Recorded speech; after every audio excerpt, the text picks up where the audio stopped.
Naray tay customer mga sir no, ato ni siyang tauran og mini driving light. So simple wiring ra ni siya mga sir kay wala ni siya relay ginagamit. 3-way lang nga switch para mapasigan nato ang high and low sa suga mga sir. So sa wala pa nakabalo kung unsa ang wiring mga sir, sa mini driving light mga sir na sa red, yellow at saka black. Ang black mga sir mo ni siya ground. So body ground or common ground mga sir connect ninyo. Tapos kining red at saka yellow mga sir, i-connect nato ni padulong sa 3-way nga switch. Simple ra man gyapon siya mga sir kay ang sa 3-way mga sir, ang sigkadaplin sa switch nga ginagamit nako mga sir is diya na to i-connect ang yellow at saka ang red. Tapos ang gitna sa switch mga sir, ato na siyang kunikan og battery connection mga sir. Ana ra ka simple mga sir ang wiring ani mga sir. So dili gid mo maglisod sa wiring ani mga sir. Simple ra gyud kay ning wiring mga sir. Kay wala may relay. Kung napay relay ani mga sir, punang libog siya. Pero sayan ra gyapon na siya mga sir. Pag humanday na to connection mga sir, ato dayong i-secured mga sir no.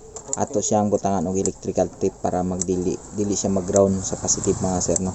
So pag human nato, so ayan mga sir, na try na nato. Kung karon mga sir, na siya problema kay inig high and low nato mga sir, ang isa ka suga mga sir nag-blink. So kining isa ani mga sir, depektado gini siya mga sir. Kapila na ko nataod og mga replacement nga suga mga sir, naani gid siya may tabo. Nay depekto gid ang isa. So kung kamo palit mo og original para sure ball ang atong trabaho mga sir.